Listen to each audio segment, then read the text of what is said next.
What is up, my beautiful people? I'm playing Sultai today again because I think this list freaking slaps. I haven't done too many changes because I think the list is awesome right now.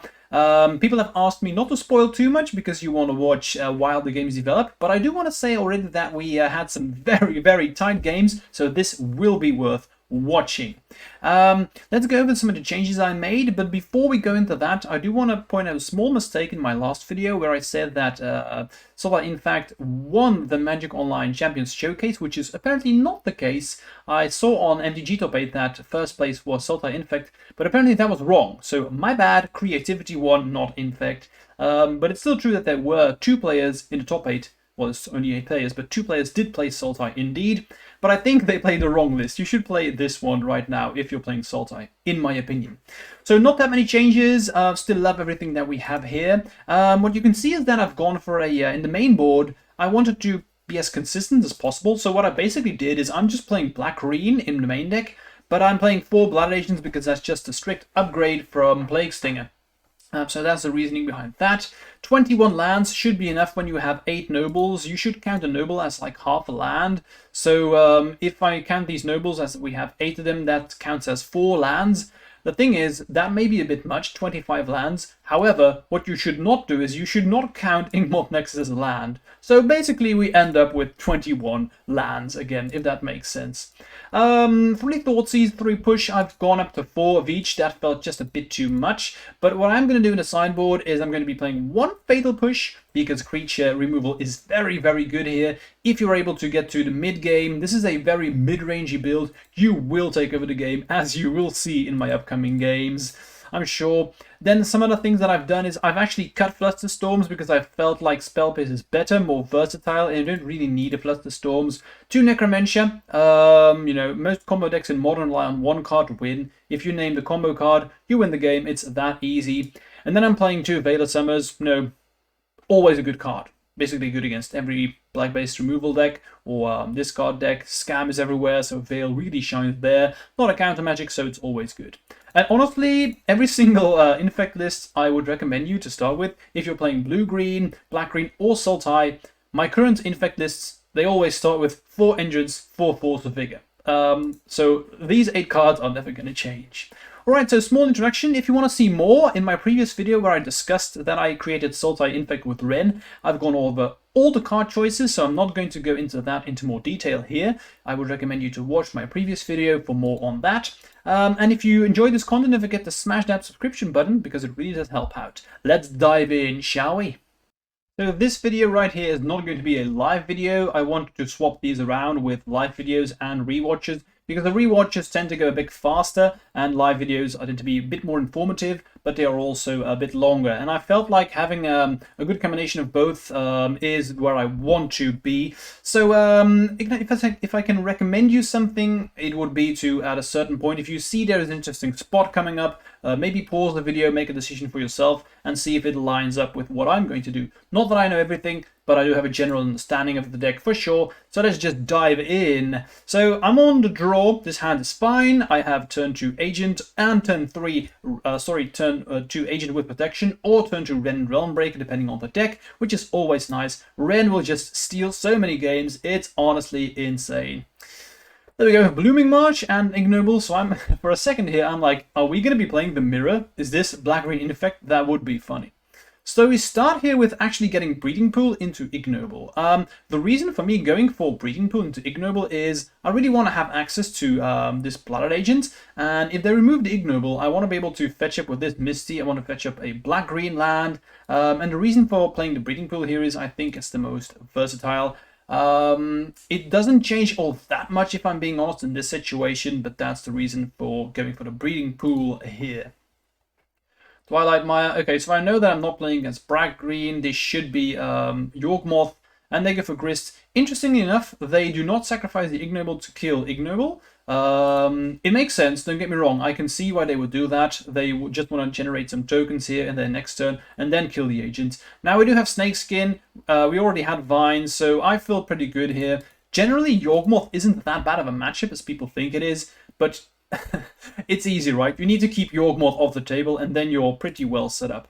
Now, Ren really isn't that good against them, so don't be afraid to board out Ren Realmbreaker. It's good in matchups that are usually bad, like against Scam, etc. It's just such a powerful beating. It's such a house, honestly. The reason why I play Ren is that it makes so many tough matchups so easy. It's almost disgusting. So this was a generally easy game plan, you know. They didn't have Yawgmoth, so you win. That's what very often happens, and we have protection spells. So yeah, that was a cool game one, pretty fast. Let's go to game two. Last time you have asked me to go over sideboarding a bit more into detail, and I have heard your prayers, so let's go over sideboarding first.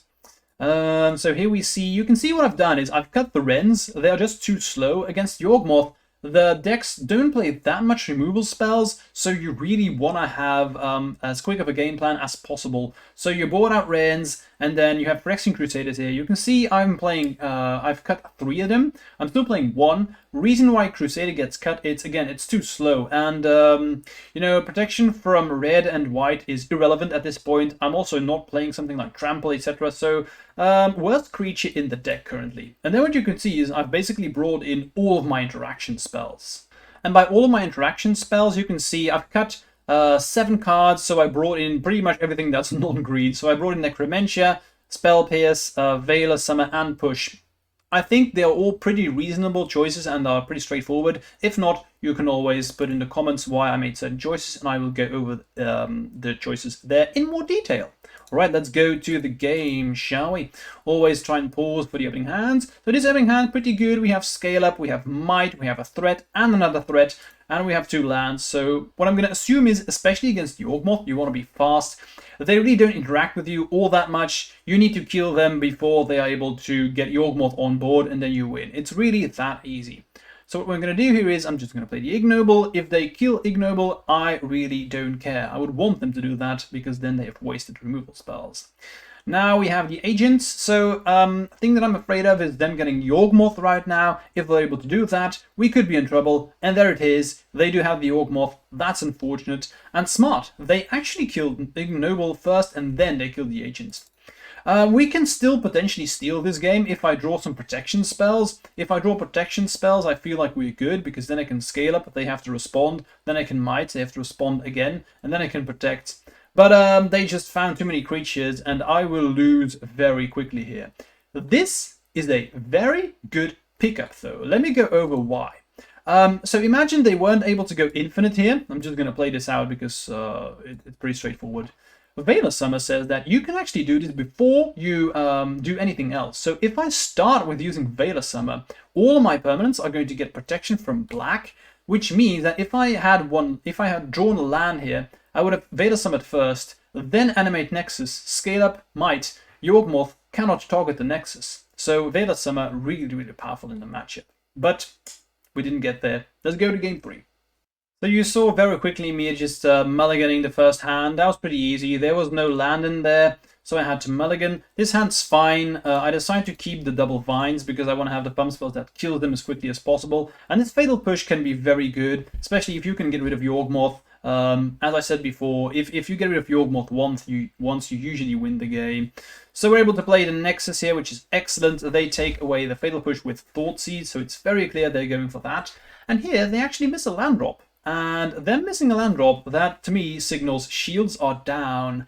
I'm unsure why my opponent kept this hand. I mean, I can see the potential of Yawgmoth, and they had a lot of they had a lot of enablers here, being able to just have these birds and these ignobles. Makes sense. But I don't know, it feels a bit slow, so I think they should have mulliganed. Their hand was pretty good, though. So my Thoughtseize saw Yawgmoth, and then I also saw the Geist, Grist, Cord, and Fatal Push. So I figured, since I have double vines, I don't really care about Fatal Push. All I care about is the Yawgmoth, as I've said before. This is why our Thoughtseize really does shine. Able to take the Yawgmoth away, and we win the game. They have to block it or they are dead, and I know what they have in their hand. This is it. So I figure that it's going to be difficult for me to lose this one. It depends on what they draw, but Thoughtseize, that was a very good draw for them indeed. Now I just need to draw a pump spell on my own, and then we win. And this is a mistake. I think what they do here is in my upkeep, they fatal push my Yawgmoth Nexus, which is a bit weird to me, because I would assume that you want to keep that at all costs. They knew about the vines in my hand, so they can just do nothing, and then at my end step they could have fatal pushed, and I had the vines, but they wouldn't have died. But here in this point, if I draw a pump spell, I know their hand, it's this, so this is putting the shields down, and that's not what you would want to do against Infect. So we're able to just kill them here. We also drew the Might, so it would have been irrelevant, but we just annihilate them. Nice. Yawgmoth, tough matchup. Always nice to take that one down first. Let's go to round 2. Round 2 here, let's look at the opening hand. Pretty damn good. I have threats, I have a pump spell, a bit land heavy, but I mean, I guess this is too good to mulligan, so I'm just going to keep, just going to chill. Let's see what we're up against. Spire Bluff, and there we go. I'm already assuming that this is going to be Murktide at this point. And if I'm playing against Murktide, I really want to save Agent because it's so good. It's the best card. Otherwise, I may have just slammed it, depending on the deck. But against Murktide, Agent is so important. So I'm just going to fetch up a bunch of lands here at the end step. And then next turn, I will play my Nexus. Drawing Fatal Push is pretty good. And here, this is an interesting decision. So what would you do? In the end step, you can see that we have the decision here. I could push or I could just chill and have vines up. What I decide to do at this point is I actually decide to, in response to them fetching, Fatal Pushing the Darcy, so they don't have the option of actually generating some card advantage. But they fetch up an island, and I'm already very afraid now because they have Blood Moon. Now, luckily for us, we do find a forest, but, well, spoiler alert, it's not going to be good enough. It's going to be too slow. So I've actually felt that Murktide is a pretty good matchup, unless they have Blood Moon. That card, man, it's I freaking hate Blood Moon. It's so good against us. It's also why I'm playing a Boseiju. Usually in blue, green, and black green, I play 2 Bosejus, but I don't think in Sultai you can actually afford to play 2 of them. I'm like, maybe I can race them if I top like 1 pump spell, maybe I can get there. But unfortunately, we will not be able to do that. Any removal spell here, and we are just dead. They play Ragavan. So they find my Noble. Would have been a good draw for me, honestly. So it's unfortunate they find that one. We draw Ren. It's another reason why I really like Sultai is if you can, as soon as you know that your opponent's playing Blood Moon, if you fetch up double forests and you play your Ren, Blood Moon is so awkward. And I think that in one of these games, we're going to see that happen where I just crush them through a Blood Moon, which is always nice. But we draw another land, and I concede because dead. Alright, game 2. Alright, so let's go with sideboarding first. What I did in this situation is, since they have main deck Blood Moon, I brought in my Spell Pierce, and I also brought in Endurance. You always bring in Endurance. Looking back on this, I think I sideboarded incorrectly. What I would probably do is I would bring in the Endurance and push, and that's it. Maybe Spell Pierce, but I think... I don't know, I don't think Spell Pierce is worth it, if I'm being honest. Well, then what you do is you always take out some number of scale-ups and or Thoughtseize. You could trim 2 scale-up, 2 Thoughtseize, 3 Thoughtseize, 2 scale-up, 3 scale-up, 2 Thoughtseize. You get the gist of it. I think those 6 are the worst ones, but you can play around with the numbers. Anyways, that's what I would do. So let's go over the starting point here, because I think I quickly mulliganed away my first opening hand. Yeah, you saw it over there. First opening hand was pretty damn bad, just 2 nobles and lands, not what you can keep. This hand is pretty damn good though, so I'm going to keep. Really want to have 1 land in here, but if we do find that, this is oakley dokley, so we're going to keep. I'm not going to fetch end of turn here, and the reasoning is quite simple. I want lands. So if I find 1 land, that's good, but I don't want to trim my deck from lands, because then I will not be able to draw them. Here my opponent goes Darcy and passes, and this should really scream something to you. What this says, in my opinion, is if my opponent plays Darcy and passes, this screams that their hand is filled with removal spells. Otherwise, they would not keep a hand like that, because they kept 7. So them keeping removal spells is perfectly fine, except if we have Phyrexian Crusader, which is what we have. So we're going to be really punish them. And look at this point, I'm already feeling pretty good. I know that if I untap, I just win, because I have double Snakeskin, so there's no possibility where we will lose this game. I'm going to try and play around Spell Pierce the best way I can, so I'm just going to use Might, pass it through the turn, see what they do. So they have Engineered Explosive. They just play this to get the trigger from Dragon's Rage Channeler, digging for lands. What I'm going to do here is I'm at the end step. I'm just going to test the waters, just put a counter on the snake skin. I don't really need it, but I'm like, if they spell pierce me here, that's kind of what I was hoping for. And if they don't spell pierce me here, I know that in my turn, I can do this again, the snake skin, and that means they get a counter. And if they have spell pierce now, I can just pay for it. So this was a small little pip, but it was interesting to play around spell pierce the best way I could. Also, if they had spell pierced the first snake skin, I would have been able to pop off Ren right now, and that would have been also the game over. So that was pretty cool. Alright, game 3. Game 3. Let's look at this hand. So this is an interesting one, right? This hand's pretty damn good. It's pretty unfortunate that I have a beating pool in here. If this was a black-based land, it would have been much better. However, I think this hand is just too good to mulligan away. And if I draw one land in here, we are well set up to go for it. Interestingly enough, I decide not to play my noble here, and the reasoning is I just want to be able to have as much mana as possible. I want them to go and kill this noble so I can save it, and if they bolt in response or counter my spell pierce, I actually don't care. I just want them to spend all their resources, so if I can top deck a black land here, I can then resolve my Phyrexian Crusader. That would be nice. So that's what I was playing towards. We didn't find Phyrexian Crusader, but we do find Ren. And I know that if I can resolve that one, next turn, Phyrexian Crusader will resolve, and we will be able to crush them. Have you been watching the power level of this Ren? It's nuts. It has done so much for us, and they have to just get rid of it. All right, look at this draw. This was so great. Let me just quickly pause here because this has been a very excellent couple of turns. So we're able to untap with Ren. They play Murky. That's unfortunate. However, not the end of the world. What I'm going to do is I'm actually going to animate Nexus, making it an Infect one, and then in response, I'm going to animate this first, and then with Ren, I'm going to make it into a 3/3.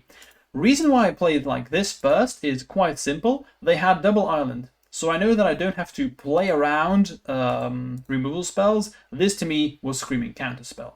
So I know that if I play this correctly, I should be able to just win based on card advantage.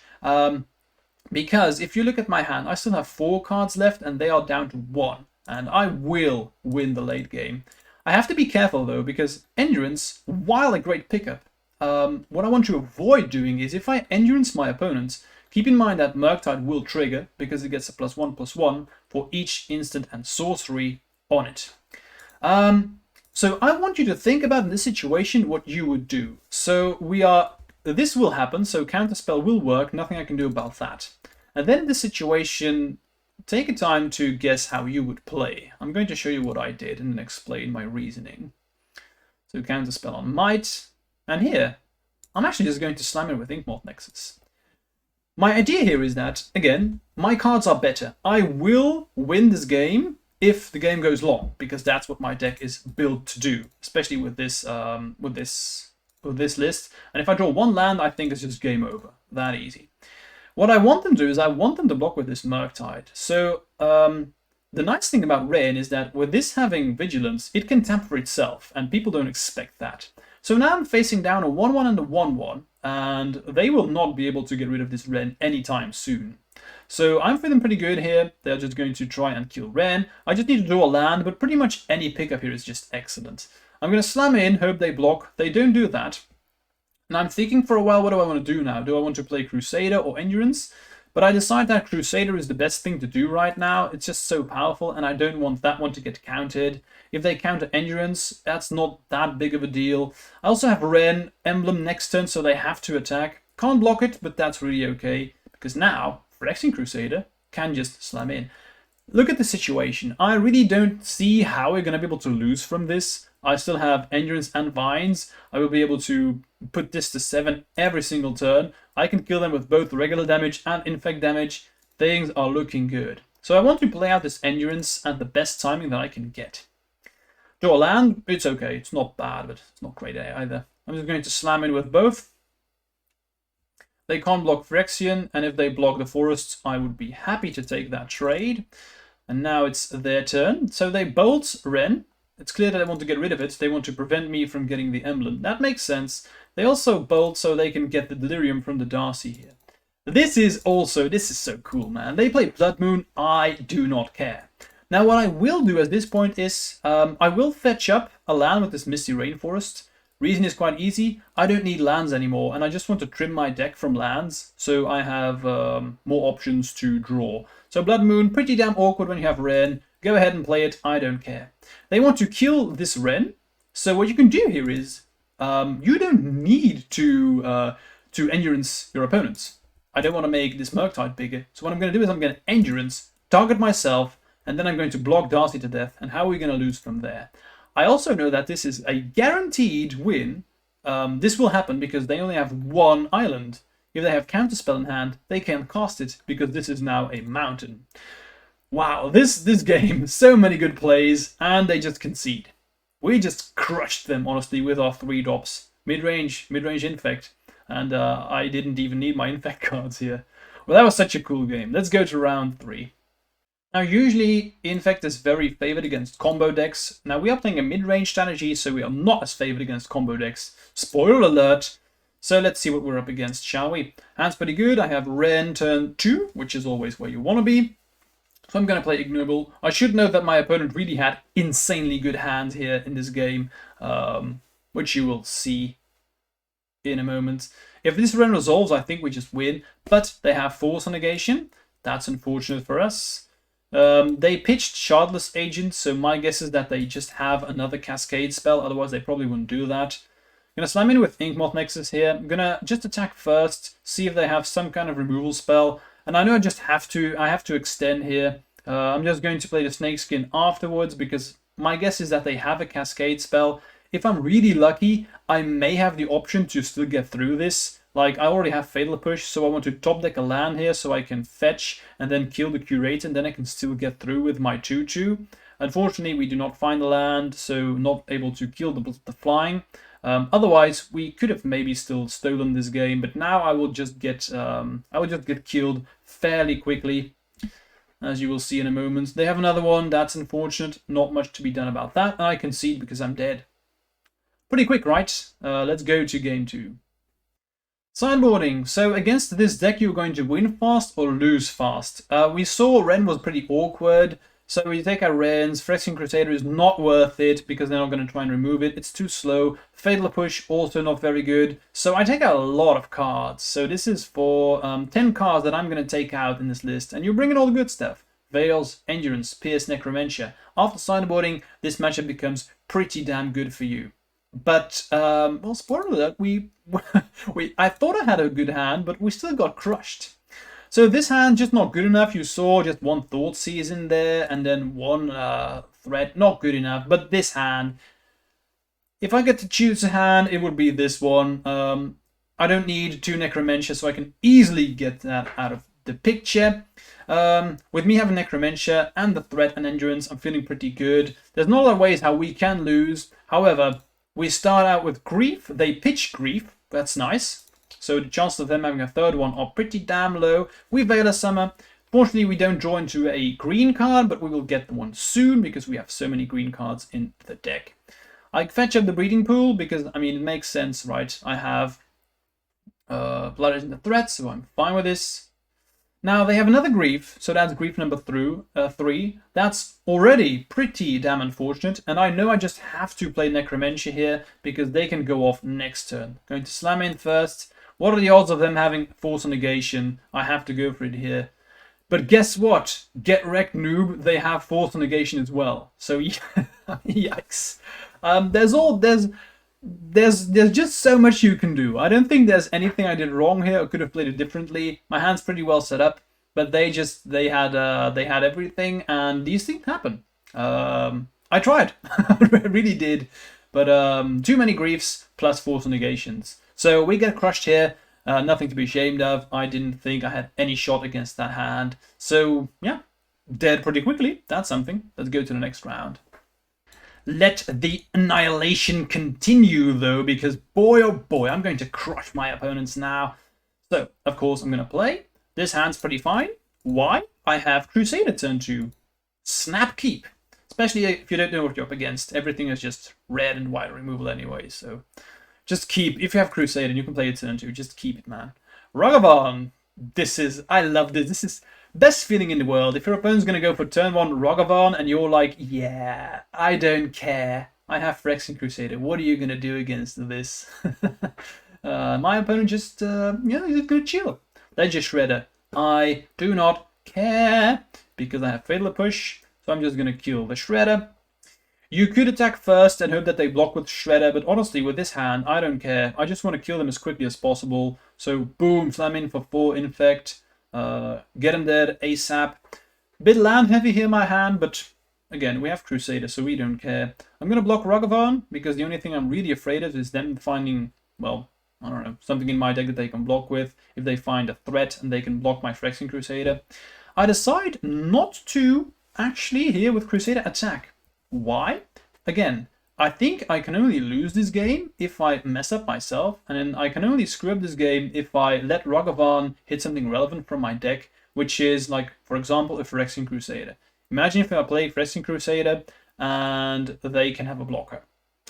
That would be stupid. I think a lot of people would have attacked there, and I think it was very smart, a good heads-up play by us by not doing that, because any pump spell would have been lethal. And guess what? One turn later, we find the Might and we kill them. So we get rewarded for this choice. Nice. Let's go to the next one. Didn't even mention this, but for some reason, last time I wanted to click up on the sideboard, my cards were dark. That's weird. Anyway, they are lightened up again now, so that's a bit clearer. So what we want to do against these decks, what they're going to do is they're going to bring in all their removal against you, and you want to make that as bad as possible. That's the idea. So heavy sideboarding here, you can see me. I've taken out 3 Thoughtseize. I've taken out 3 Scale Up, which is all of them. I'm only saying 3. And 1 Might. Honestly, you don't need pump spells against these decks. You want to have threats. So what I did is I just brought in everything else. Endurances, that's very easy. I've also brought the Veils. Just easy sideboarding. Bring in all your threats. Take out all the bad stuff. You don't really need those pump spells anymore. Ren will win the game on its own. So will Crusader. Having pump spells, you only need 1. So this is just too many. And especially when you're relying on Ren, Scale Up on a land is just +3/+3, so not worth it. I may just cut down on, may go down to 2 Scale Ups. Anyway, enough ramblings. Let's go to the game, shall we? Snap, keep. Mid-range Infect it is, so I'm pretty happy. The only thing I was really afraid of here is turn 1 Ragavan, that would be good. But then if we draw Fatal Push, we're still okay. And we draw the Fatal Push, so boom, get rid of it. Honestly, even if they were able to hit with Ragavan here at this point, I wouldn't really care all that much. This is just the perfect scenario. So I want to resolve this Noble, and this is why you cut the Mights and the Scale Ups. What you want to do is you want to protect your mana generating creatures, so you can play your 3-drops. If you play a 3-drop, it's good enough to win the game. It really is that easy.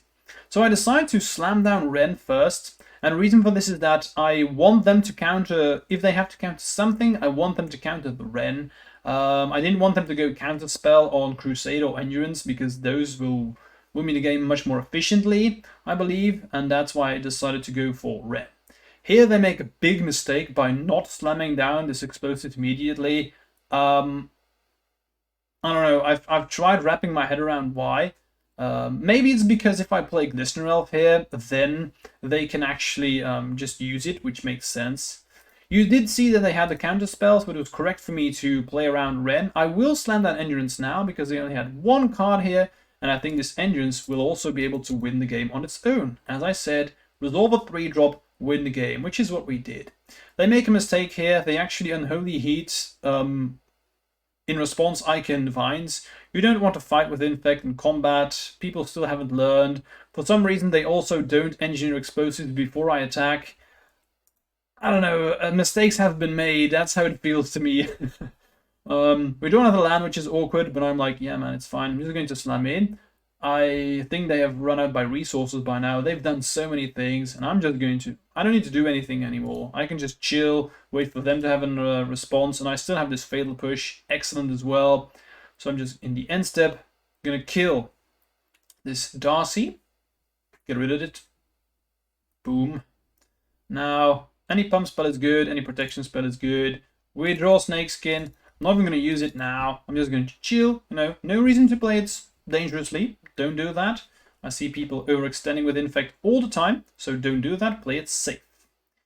And this is why. Unholy Heat on Endurance. I'm going to save my Endurance because now I still have 2 threats.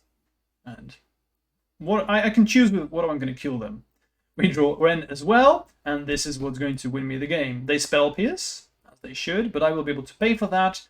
I have Ren, and it's not like I had everything. Well, I had a good hand, don't get me wrong, but so did my opponent. Look at what they had. This list is just so good at destroying your bad matchups. It's honestly disgusting. Again, I don't see how we can lose here because I have Ren, Endurance, and Yawgmoth, and if one of them comes in, I can kill them at the same time with Infect and regular damage. So yeah, man, this was so sweet. I loved winning against this. All right, crushing another bad matchup. Let's go to the last round.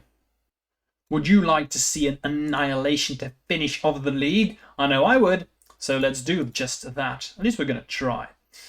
This hand's pretty good. The thing is, if Noble dies, this hand does not do anything. So this is one of those tricky hands where you really wish you could keep it, but especially since I'm on the play, you just can't keep this. So you're going to mulligan and you're going to feel sad about it. It happens. So this hand, not particularly good either. However, it has potential. 1 threat, and we're good to go. I also have Fatal Push. I have Forests, so I can do some stuff. So I'm pretty happy with the way this is going. Steam Vents into Lightning Bolt, so I'm like, is it going to be Murktide again? We've played against pretty much a combination of all the bad matchups right now. So yeah, I'm so happy. I'm just so happy to show you how much this list slaps. Okay, Fatal Push to kill the Ragavan, and now we just need to top deck a threat. So not particularly good top decks here, but I know that I have 8 3-drops, so if we get there, that's good. They are clearly heavily relying on this Ragavan, and this was pretty funny. So they play the Ragavan, and they slam in, and they Solitude my Ignoble to ensure that Ragavan hits. I get it, I really do. However, I'm just going to punish them for making that play. They should have definitely used Solitude before attacking with the Ragavan. That's a clear mistake. I can see why you would Solitude, but you would have to do that first before attacking. So, yeah, and then I'm just going to punish them maximally. Ren would have been game over as well, and they just concede. I mean, protection from the deck. Time to concede. Game 2. Alright, let's see if we can finish this up in style. So what we're going to have is a pretty good opening hand. It has everything I want. Fearless, I'm really good here. Ooh, whoops, before I forget, let's go with sideboarding. Sorry about that. So sideboarding against this list, not all that much I want to do. What you want to do against this, I haven't seen a lot, but I expect this to be 4-color control or Jeskai mid-range, something like that. And you don't want to change all that much. You can see that just cut scale up. That's it. So not that much changes. I just think that scale up, what you want to do is you want to keep your threats alive, right? And scale up doesn't help you to do that. I didn't even bring in the Spell Pierce, so I just brought in the Veil. I think that's just perfectly fine. Not much else that you would want. So 2 Veils, and then I brought in 1 Fatal Push because I was afraid of the creatures. I think if we can get to the mid game, we should be favored when we drop a 3-drop. That's how it felt to me, at least. I could see myself maybe playing the Spell Pierce on the play, but on the draw I think this is fine. But feel free to experiment with this. I would just recommend cutting the scale out, but you can bring in these Spell Pierces instead of something else if you really want to. Anyway, let's go back to the game. So I start with Breeding Pool, of course, because I have Planet Agents. I decide to drop Ignoble. I'm assuming that it's going to die, but if it dies, that's fine. I don't really need it. We have 2 draws that we can have to find the land. We have Ren and 6, so yikes. I know that I'm playing against 4-color control right now, and Ren and 6, best card in the matchup, as it is usually. So I'm going to have to navigate this very carefully. They also find Prismatic Ending. So I know I'm in trouble. I just cycle away this Failure Summer because I'm a bit in trouble. And here I just have the perfect sequence because we Snakeskin. So Ren and 6 can't kill Agent, but people forget this all the time. That's what we're gonna see here. So my opponent actually uses the Ren and 6 on Agents, and I'm like, yeah, sure, it survives. Then they have to get it with Lane Line. Honestly, if they just played Lane Line and have gotten the land, not much changes. I still need to go for it as soon as possible. So I might on the I use Might on the Yawgmoth to slam in for 5, And now this Thoughtseize is going to be excellent because that means I get to know if I can go for it. What we have here is I'm able to take out the lane line, and they have double Omnath. So I figured that the only thing I'm afraid of is this Otawara. And what very often happens is that people will just not respect the fact that you can kill them in combat. And I can see why, because I need exactly Pumpspin here to kill them. But that's what we're going to do. Because they are clearly not playing it safe. I should note that if they play this correctly and would have used the land at the end of the turn, it's still okay, because then I would have been able to actually save Nexus, and I have 3 flyers here which I can animate every single time. So I'm far from dead and 1 pump spell away from killing them. So I actually understand why they make this play, but I'm just going to kill them in response. I only have 2 cards in hand as well, so it makes sense. Me getting the Thoughtseize, getting away with the ley line also signals that I have I'm afraid of removal spells. So I can see them using the Otawara, but I think if you want to play it safe, they shouldn't. So yeah, that was pretty damn nice. Thoughtseize was a perfect draw there. Okay, let's go quickly over the deck choices, shall we? So I popped open the list again. As I said, Sultai really does slap. If I go back to the games that I played, dudes, I played against Yawgmoth, Murktide, Grixis, Aggro, and 4-color control. All matchups which are pretty damn horrible for Infect. And we just, especially the last 2 games, it wasn't even close. We just crushed them because people are not prepared for this game plan. They're not prepared for Crusader, and they're definitely not prepared for Ren, because it just generates a different game plan. And what are they going to do against you? Like, play more removal spells? Sure, I have Crusader and Ren. It's a different angle that I can approach. The game against Living End, really can't say much about that, especially game 2. My opponent just had the perfect hand, which is fine, not salty or anything. You just have to accept that this happens, because my hand is pretty damn good as well, but their hand was just better. So, yeah. 4-1 here, great result, and I would recommend you to play this. Let's see if I make some more changes in the future, but I like this list and I think you should try it out as well. Right, thanks for watching, see you for the next video, bye!